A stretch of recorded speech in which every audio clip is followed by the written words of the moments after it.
August 6, 1998, Chumping Thamavong was driving his family to Wisconsin from their home in Bakersfield, California. His wife, Buathong, and their 4 children, Somlith, Saifin, Abby, and Chansami, were all passengers in the vehicle, likely having a similar experience to anyone else who has ever gone on a family road trip. Chumping's Toyota 4Runner had a U-Haul trailer attached to the rear, and they were traveling east on Interstate 40 close to the border between Arizona and New Mexico at around 2 a.m. Chumping was driving his vehicle in the fast lane due to the lack of cars when he glanced in the rearview mirror and saw something odd.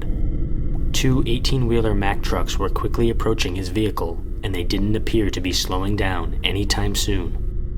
Chumping wisely moved over to the slow lane in order to allow the trucks to pass safely, but this tactic unfortunately failed.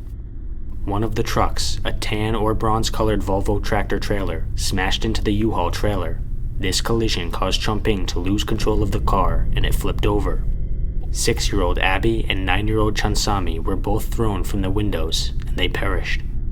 Somlith and Saifin were both seriously injured, but they both survived and eventually recovered.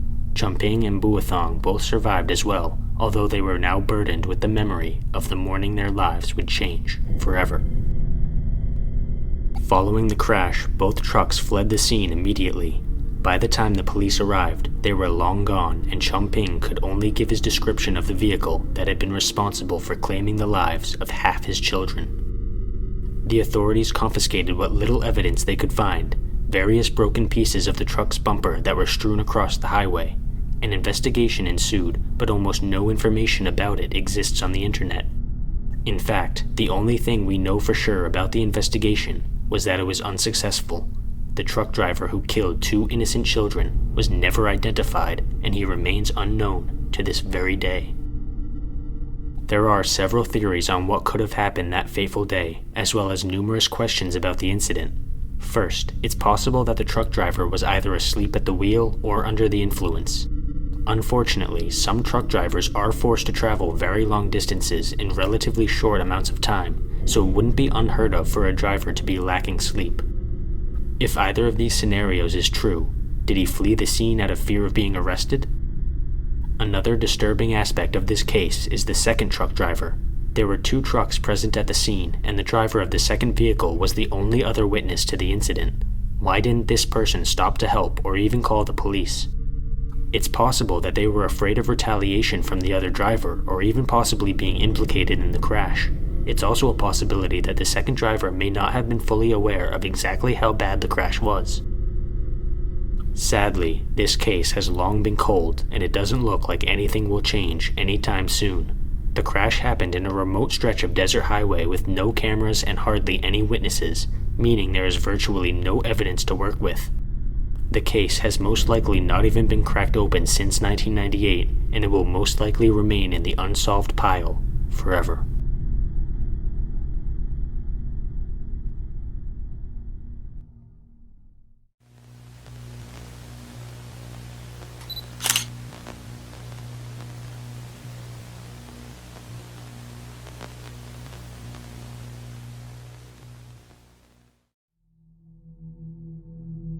Rodney Mars was born in Victoria, Australia in 1968. He attended the University of Melbourne and later obtained a PhD from the University of New South Wales.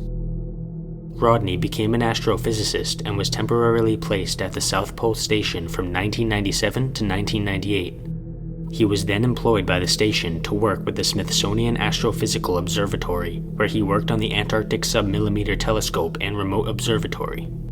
The project was run by the University of Chicago at the Amundsen Scott South Pole Station. At the time, Rodney was engaged to Sonia Wolter, who was temporarily working as a maintenance specialist at the station.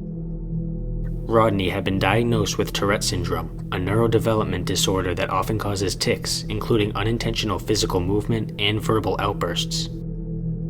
Rodney was described as outgoing, and his disorder would never have been a problem if he was stationed somewhere in Australia or another populated country, but the Amundsen Scott South Pole Station is located in one of the most remote and desolate parts of the entire world. The building itself sits on top of a flat sheet of ice with almost no distinguishable topographical features. Due to its location, the station gets very little sunlight and is therefore susceptible to causing depression and other negative emotional states. Maybe this is what factored into what happened next, or maybe it wasn't.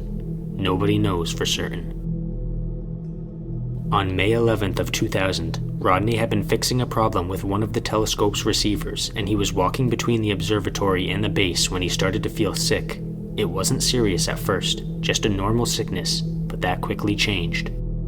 During the next 36 hours, Rodney visited the station's doctor 3 times. Unfortunately, the remote location of the base means that their medical capabilities are very limited.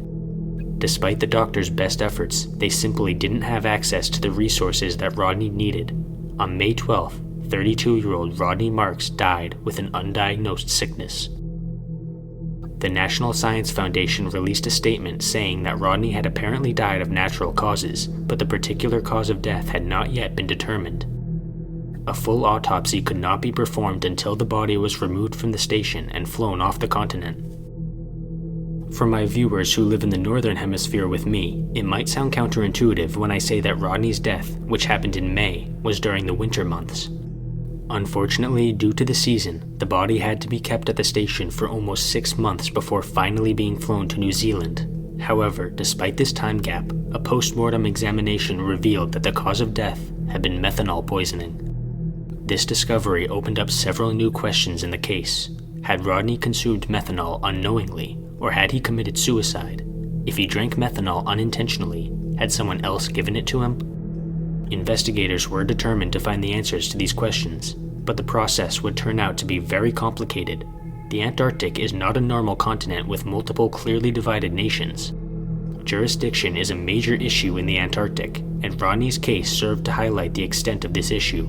Most American operations occur within the Ross Dependency Territory, which is claimed by New Zealand. However, the United States government does not accept New Zealand's claim to the territory, and they oppose the application of New Zealand law to American citizens in the Antarctic. New Zealand, in turn, has allowed the United States to conduct investigations into crimes involving only Americans, but Rodney wasn't an American. A detective senior sergeant of the New Zealand police undertook the investigation and stated that, in my view, it is most likely Mars ingested the methanol unknowingly. At the time of his death, Rodney had been involved in a serious and healthy relationship, had no financial problems, and was very close to completing a slew of academic work. He had also sought medical attention immediately. For these reasons, the detective did not believe Rodney had intentionally killed himself.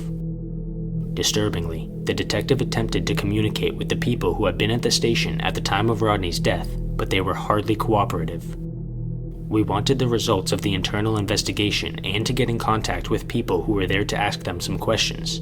They weren't prepared to tell us who was there. They have advised that no report exists. To be frank, I think there is more there. There must be. I am not entirely satisfied that all relevant information and reports have been disclosed to the New Zealand police or the coroner. Out of the 49 total people who had been on base at the time of Rodney's death, only 13 agreed to speak with the detective. When he asked the United States for information on the team of scientists, he received no response.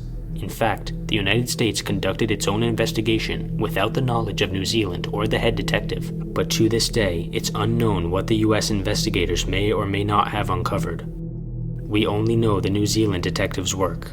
According to his investigation, Rodney's arms were marked by injection sites from a needle, but his body contained no illicit substances whatsoever. Rodney had also suffered from alcohol abuse before his death, but his body showed no signs of having succumbed to alcohol poisoning. It was also extremely unlikely that Rodney had simply made a mistake in drinking methanol. After all, he was a highly experienced scientist who was fully aware of the implications of ingesting the substance. The only theory that seemed plausible was murder.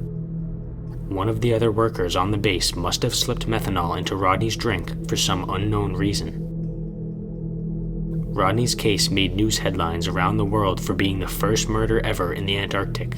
To this day, the case has never been solved, and Rodney's killer walks free, knowing full well the pain he caused and the brilliant mind he stole from the world. Hopefully the truth will be revealed someday, but until that happens, Rodney's death will remain a true cold case.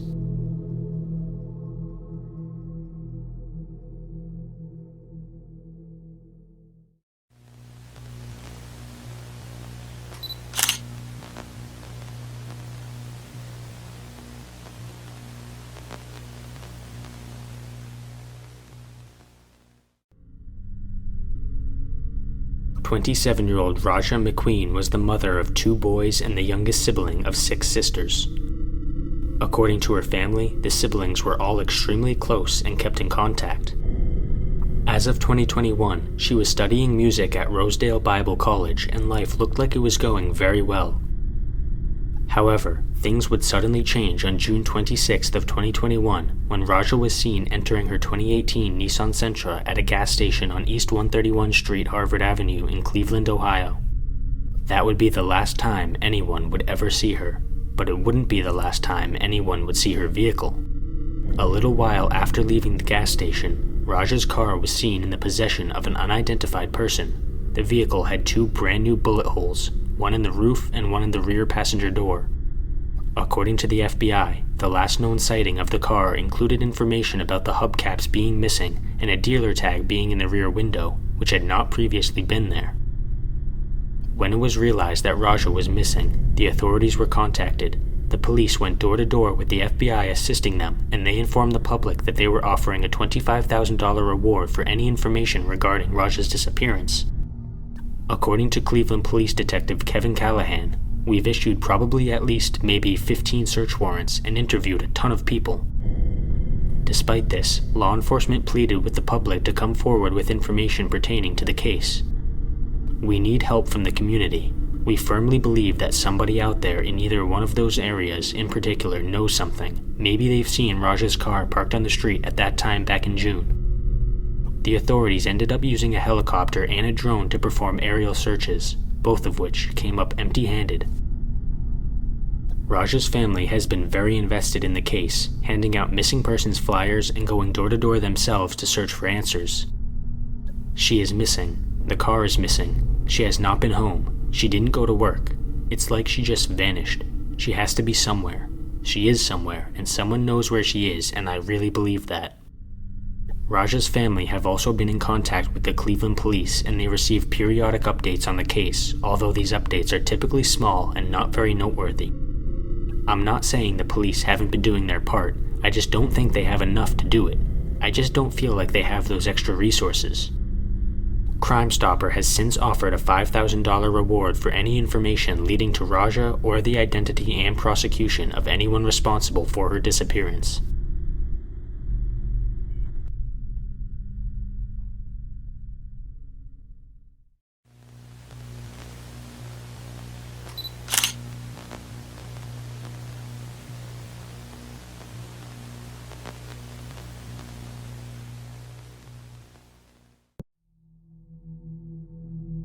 "34-year-old Sun-Reisberg was a doctor when he married 28-year-old doctoral candidate Jenny Sun in 1990. The happy couple lived in Cambridge, Massachusetts, essentially right next to Boston for those of you who don't live in New England. Stephen and Jenny both enjoyed traveling and more specifically, hiking. They were known for spontaneously changing their travel plans in order to satisfy their love of hiking, and they all around could be described as a happy, healthy couple. On August 27th of 1990, not long after their wedding, they left Massachusetts to do some traveling. They started with a hiking trip in the Tetons Mountain Range in Wyoming, then went further west to San Francisco to visit some friends. From there, they flew to Kauai, Hawaii. From what little information we know, it seems like the couple's plan was to hike Mount Waialea in early September and return home to Massachusetts around September 9th.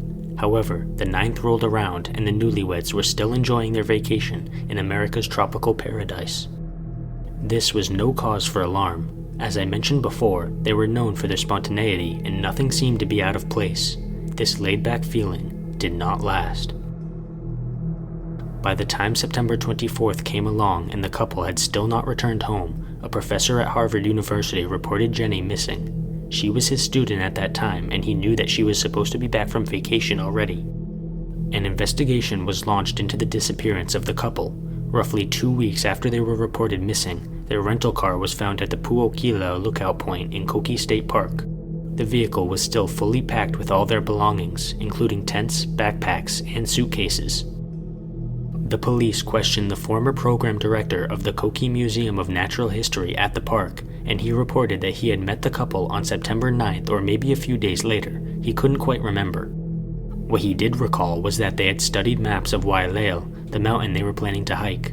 According to the director, they struck him as intelligent and determined. He attempted to talk them out of hiking the mountain due to the lack of trails and the difficulty of the climb, but they persisted nonetheless. Sadly, this director who tried to convince them not to go through with their hike ended up being the last person to ever see them. Between September 27th and September 30th, the authorities conducted a widespread search effort throughout the park. The only thing this turned up was a scarf. Nobody could confirm whether or not it belonged to the couple. A male hiker in the area reported that he had heard female moaning somewhere in the park about 10 days before the investigation, but this tip did not lead to anything useful, and it was impossible to determine if this moaning even belonged to Jenny. The authorities considered the possibility of foul play in the disappearance. Earlier that same year, 2 hikers had been murdered by plantation workers who had been illegally growing marijuana. One theory suggests that Stephen and Jenny may have run into plantation workers and were silenced as a result. Another theory suggests that they simply overestimated the level of difficulty they would face on the hike and they perished from either an accident or exposure to the elements. Despite both halves of the couple being highly experienced hikers, this is totally plausible, but the police did find it to be an odd coincidence for 2 hikers to both suffer fatal accidents at the same time. One final theory suggests that they staged their disappearance in order to start a new life for themselves, but this is the least likely of the 3 possibilities. There is no evidence that either Stephen or Jenny were unhappy with their lives. To this day, the disappearance of the Sun-Reisberg couple is unsolved. Their families are still waiting for answers, and hopefully someone can shed some light on this case before long.